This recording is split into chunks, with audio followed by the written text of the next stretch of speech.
Les anciens bordels de Yokohama. Ici, on met l'argent. 5 yens. 5 minutes de douche.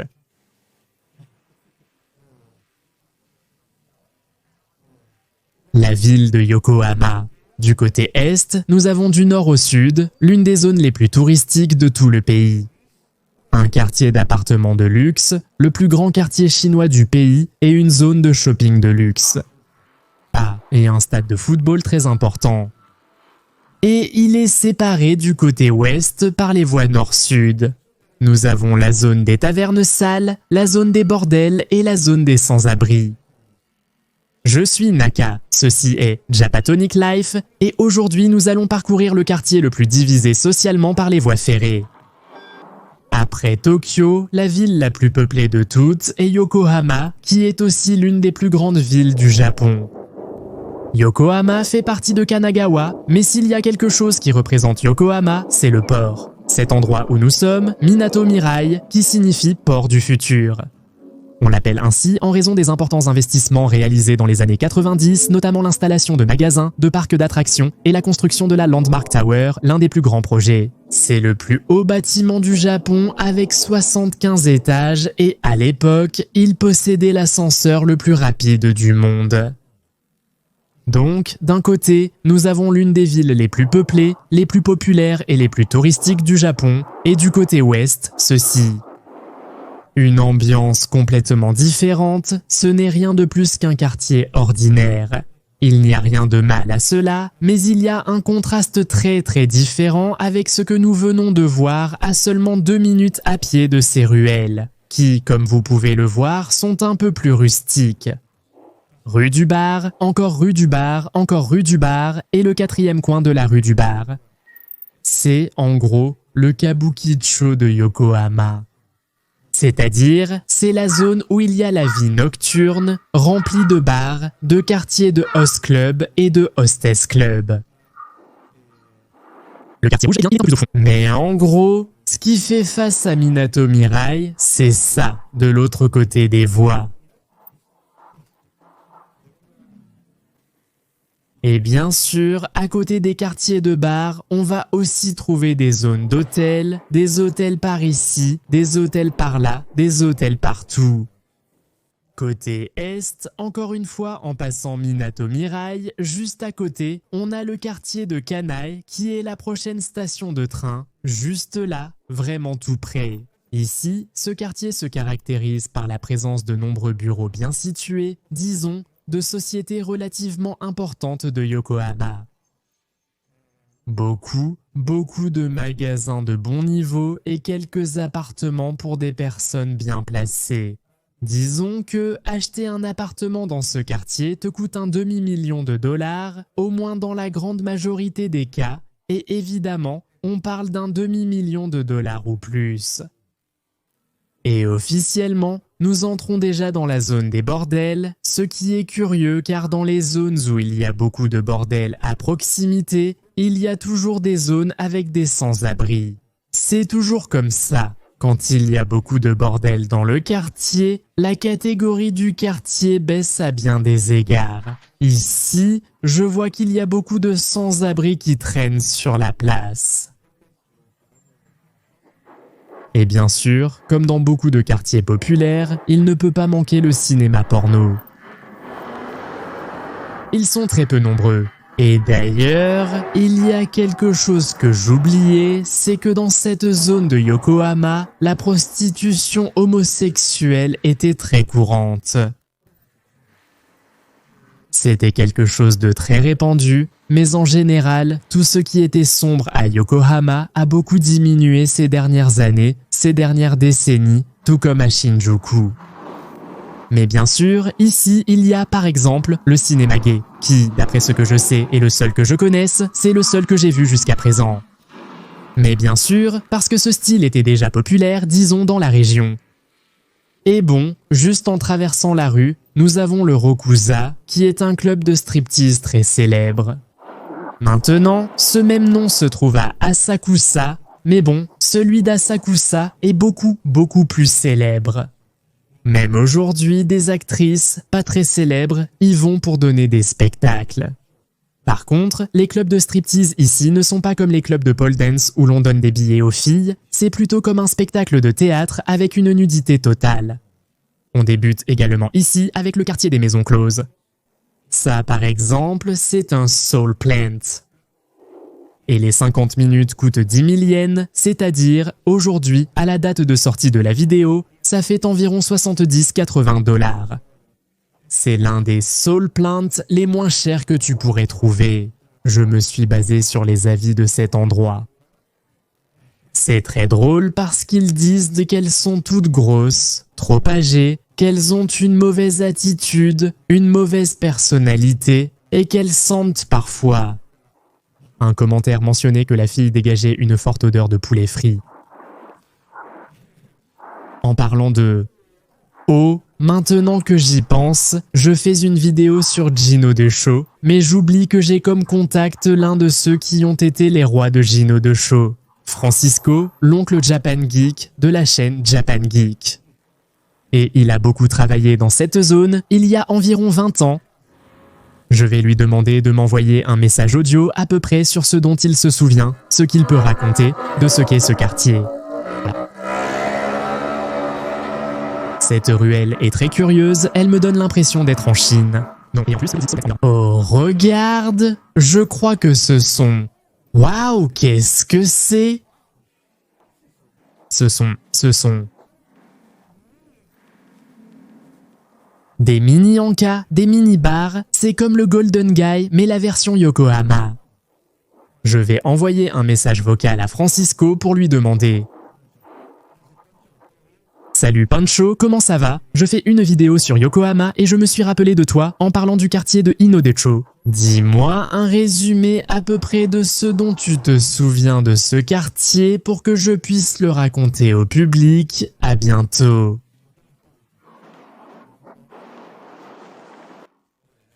Salut Naka, comment ça va? Écoute, cette partie de Yokohama, elle a des histoires qui ont rempli des centaines de pages de journaux et de tabloïds locaux avec des bagarres, des affrontements entre mafias, des criminels.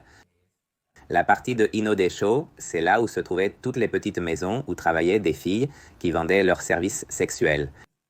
Et la partie de Fukutomicho, c'était là où se trouvaient les clubs d'hôtesses, qui étaient un peu plus propres. Et il y avait aussi des casinos clandestins, beaucoup de casinos clandestins là-bas. Chaque partie, chaque section, chaque quartier de Inodecho et Fukutomicho était supervisé par différents groupes. Tous rendaient des comptes à la famille principale, mais chaque groupe avait sa propre zone de contrôle et il y avait toujours des affrontements, surtout la nuit. Il y avait des discothèques qui ouvraient après 5 heures, après 6 heures du matin à Gindecho, où des gens de toute nationalité venaient, mais tous avaient un casier judiciaire assez long.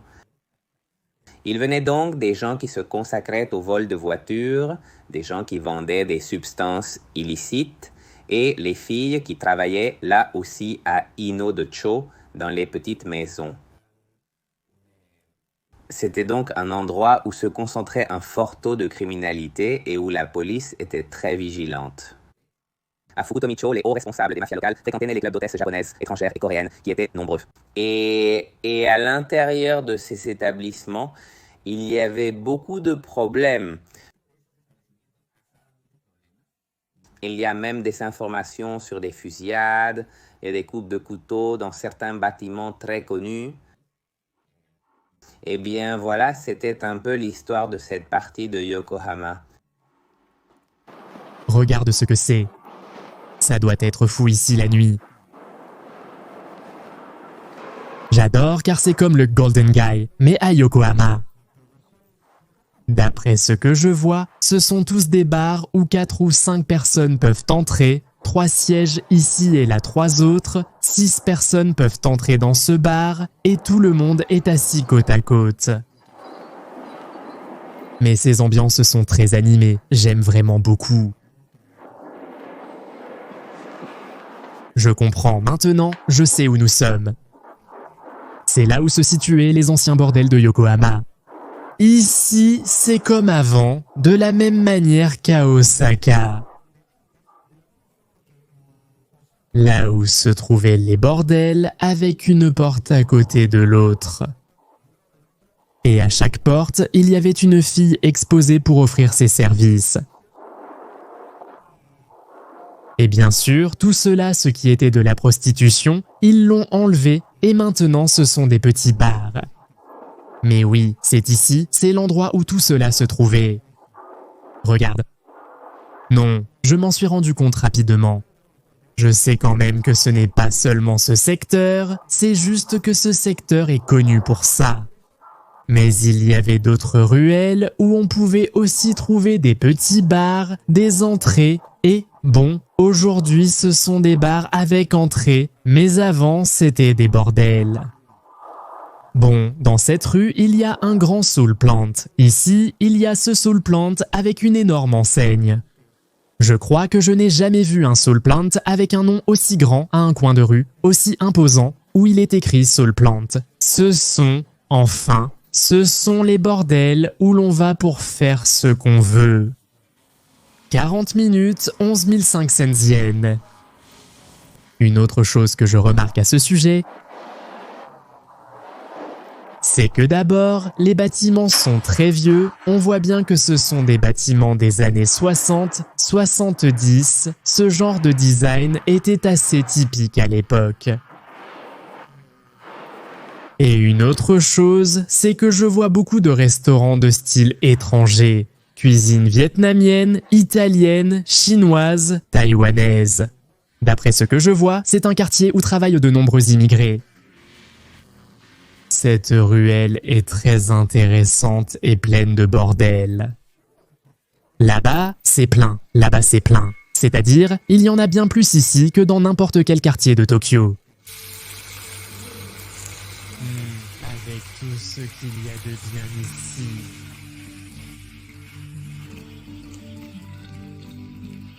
Ces nouilles coréennes que j'ai toujours vues dans les séries coréennes. J'ai toujours voulu les goûter avec cette sauce bien foncée.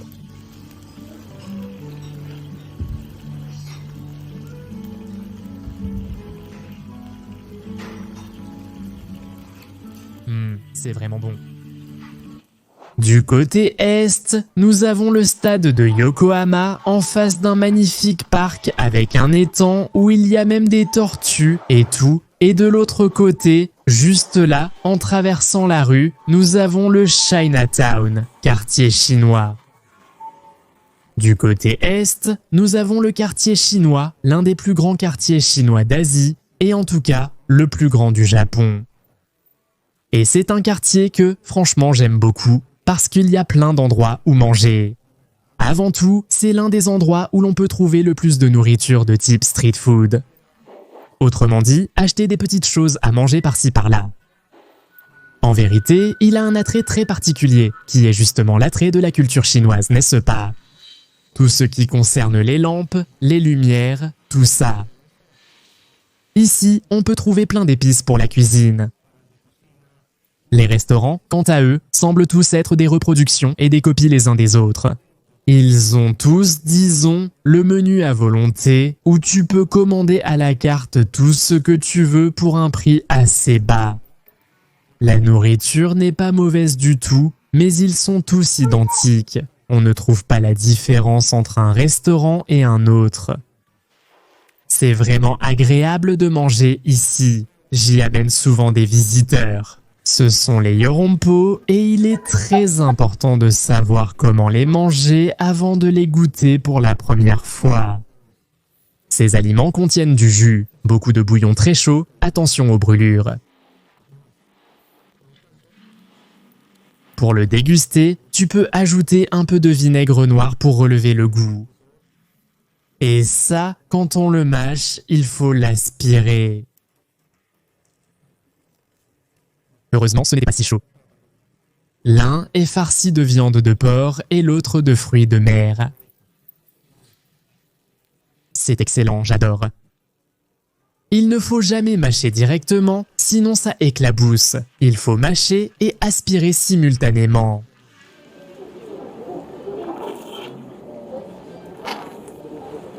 y a des gens qui se brûlent avec ça. Qu'il n'y a pas seulement la bouche chinoise. Ici, en marchant à environ 200 mètres vers la mer, nous avons un très beau parc, très grand, et au fond du parc se trouve le Gundam géant, grandeur nature, qui bouge. Donc, nous avons une zone touristique, puis une autre zone touristique du quartier chinois, et une grande attraction touristique comme le Gundam.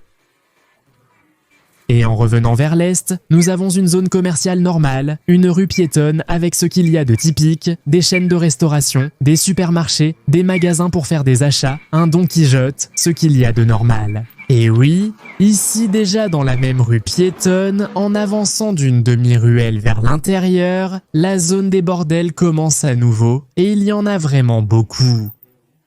Ce sont des établissements où l'on t'indique où tu peux aller, ce que tu cherches. Regarde, ici il est simplement écrit 18, réservé aux plus de 18 ans, il n'y a aucune autre publicité. Mais savez-vous ce qui peut le plus attirer l'attention dans cette zone? C'est qu'on peut trouver des bordels au milieu d'une avenue. Vous savez, c'est vraiment très étrange, parce que je n'ai jamais vu de bordel sur une grande avenue. Je veux dire, il y en a plusieurs, bien sûr, et si on entre dans les ruelles, il y en a encore plus. Mais regardez la taille de cette avenue, en face, il y a un centre commercial, un supermarché, il y a des bus qui passent, beaucoup de circulation. En fait, d'habitude, quand j'ai vu ça, c'était plutôt sur des avenues pas très grandes, disons. Mais sur une avenue aussi grande, qu'il y ait des bordels, franchement, ça me surprend énormément, évidemment, dans les ruelles. Infinity Bar Zone, zone de bar infini, cet endroit qui est vraiment discret, dont on ne sait rien, c'est un happening bar. Bon, j'ai déjà fait une vidéo complète sur ce que sont les happening bars, qui sont des endroits pour avoir des rencontres occasionnelles, de grandes affiches, comme cette Imekura, qui est, bon... J'ai aussi déjà fait la vidéo sur les types de services sensuels qui existent, et ceux-ci sont, eh bien, à thème d'écolière. Regarde celui-ci. Ici, tu en as un qui s'appelle Rush Hour Station, station des heures de pointe, et celui-ci aussi simule que tu voyages dans un train bondé. C'est-à-dire, nous étions en train de marcher dans la rue piétonne, là où se trouvent tous les commerces ordinaires. D'un côté, il y a des bordels, et de l'autre côté aussi, il y a des bordels. C'est omniprésent, tout autour de nous. Mais de ce côté, il y en a moins. Ici, on voit ce grand magasin, et là-bas, eh bien, on voit une affiche par là. Ce n'est pas si rempli dans cette zone. Mais il y en a des deux côtés. Et ici, c'est l'autre endroit que je comprends être exactement comme c'était avant à Osaka. Et en plus, ça me rappelle vraiment Osaka parce que ce sont les mêmes portes. Bien sûr, à Osaka, comme il y a actuellement des services pour femmes, il est impossible de filmer. Mais elles étaient exactement pareilles, c'était des petites portes comme ça, mais doubles, et à l'intérieur, il y avait un service pour femmes. Eh bien, aujourd'hui, tout cela a été nettoyé et maintenant il y a des commerces de tout type. Je vois qu'il y a un salon de coiffure, un bar, rien de spécial, juste des commerces ordinaires. Nous sommes déjà dans le quartier de Kogansho. Et du quartier chinois, il suffit de traverser un pont. Nous allons tomber sur Motomachi, qui est la rue commerçante la plus luxueuse que l'on puisse trouver à Yokohama. On pourrait dire que Motomachi est la rue la plus luxueuse de la ville de Yokohama, du moins celle qui a l'ambiance la plus élégante, la plus belle. En fait, en marchant dans ces rues, on s'en rend compte tout de suite. Ce n'est pas non plus comme Ginza, tu vois. Ça n'atteint peut-être pas ce niveau, mais au moins pour l'ambiance du quartier, c'est quand même assez classe. La zone a de la musique jazz pour donner de l'ambiance à la ruelle commerçante. Ensuite, en parallèle, on a une autre ruelle qui reste aussi commerçante pour donner une petite touche européenne à l'ambiance. Cuisine de style italien peut-être ? Je pensais que c'était un restaurant français, mais en fait c'était un salon de coiffure, le restaurant italien. La rue a déjà un design différent, n'est-ce pas ? Le bitume n'est pas ordinaire. Beaucoup de bijouterie et en plus, quelque chose que ce quartier a et que peu de quartiers ont. Ce sont des petits bancs pour t'asseoir dans la rue, parce qu'en effet, au Japon, il n'y a pas d'endroit pour s'asseoir dans l'espace public. Je pensais que c'était une bijouterie, mais c'est une pâtisserie. Le nombre de bijouteries dans ce quartier est incroyable. Des bijouteries par ici, par là, par là-bas, même dans les ruelles intérieures. Eh bien, c'est ce que j'ai pensé aussi, que c'était une bijouterie, mais c'était des chocolats. D'un côté, ici, on vient de Motomachi, ce pont qui traverse cette rivière, les ponts de l'autoroute, là-bas la gare. Et de ce côté-là, on arrive dans une zone complètement différente de celle qu'on vient de voir. Et enfin, évidemment, du côté est, on a Kotobukicho, qui est la zone que, eh bien, les Japonais appellent le Doyagai. Eh bien, ceux qui suivent la chaîne depuis longtemps savent que Doyagai, c'est le nom qu'on donne aux hébergements les moins chers qui existent, qui sont en fait essentiellement des petits box, et où logent généralement, disons, les sans-abri ou ceux qui sont sur le point de le devenir. Et ici, eh bien, oui, exactement. C'est une zone où il y a plein de ce type d'hébergement, et là où il y a ce genre d'hébergement, on trouve des sans-abri dans le quartier. Ouf! Regarde les distributeurs avec de l'alcool, waouh! Ça me rappelle encore une fois Osaka. On voit bien que c'est un peu comme un quartier populaire. Le fait qu'il n'y ait pas de combini, mais qu'il y ait des distributeurs de boissons alcoolisées. Il ne manque plus que les distributeurs de journaux, c'est tout. C'est joli. En soi, ces ruelles, moi je les adore. Elles ont beaucoup de charme. C'est comme si ça te détendait l'esprit, parce que, enfin, tu n'auras pas d'insécurité. Ça c'est évident, mais ça te détend parce que c'est une ambiance tellement informelle, disons, et voilà. Je suis vraiment fan de ce genre de ruelle. Il y a un monsieur allongé par terre. Bon, ça te donne déjà une idée de l'ambiance de sans-abri, non ? Le monsieur qui est là, allongé par terre, sûrement ivre et en même temps, peut-être malade. Bon, ici on trouve ce qu'on appelle les douches à pièces, bains à monnaie. Ça, par exemple, c'est la première fois que j'en vois un comme ça. C'est un endroit où tu paies pour la douche. Savon et shampoing pour 100 yens, serviette pour 100 yens, ça doit être une serviette jetable. Et ici les douches. Ici, on met l'argent, 100 yens, 5 minutes de douche.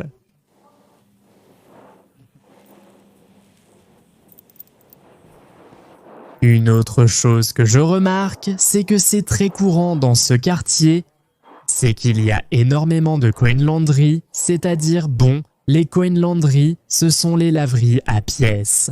Ah, et ça, ce sont les endroits qui sont de « je viens de voir, je ne vais pas entrer », mais ce sont ces endroits de paris illégaux. Ils montrent à la télévision ce que sont les courses de bateaux, de chevaux et tout ça, et bien sûr, les gens parient là, c'est très drôle. Tu filmes ? Je filme.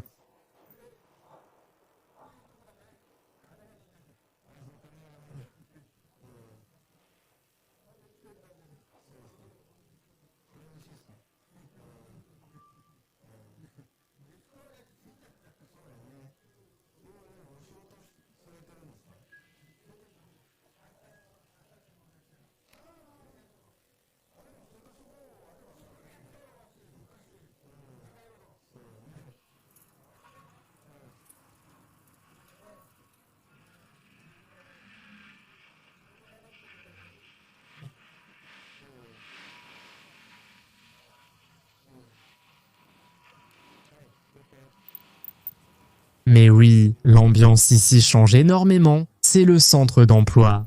C'est-à-dire que nous sommes dans la zone du centre communautaire, ce qui est en face est le centre communautaire du quartier. Donc oui, cela fait que les personnes sans abri se concentrent encore plus ici. Et c'est pour ça que, sur cette place, ils se rassemblent pour voir s'il y a un petit boulot ou s'il y a quelque chose à manger pour eux. Mais bon, pour revenir à ce que je disais, la seule chose qui manquait, c'était les distributeurs de journaux. En l'absence de combini, on trouve des distributeurs d'alcool et de journaux. C'est que, bien sûr, j'imagine que les gens les sans-abri parfois s'ils ont un peu d'argent. Peut-être qu'ils se disent « Bon, j'ai envie de me divertir un peu ». Ils achètent le journal et voilà, ils ont de quoi lire un moment, non? Qu'est-ce que c'est? Une garderie?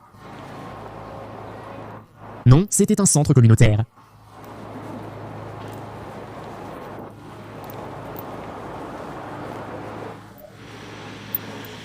Quels sont ces endroits?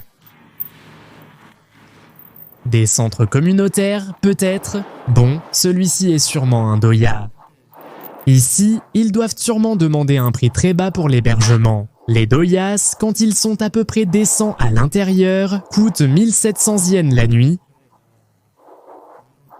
ce qui fait environ 12 $ à peu près. Mais en soi, ce n'est pas quelque chose qui te fait dire « Oh, qu'est-ce que c'est bon marché de loger dans un doya ?» Il y en a certains qui, si j'ai bien compris, peuvent nous coûter 500 yens la nuit, même si je ne peux pas garantir ce prix.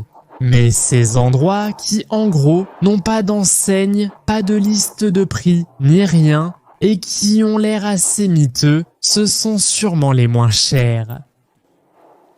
Mais par contre, je ne vois pas, ce n'est pas aussi sale qu'à Osaka, ça c'est sûr.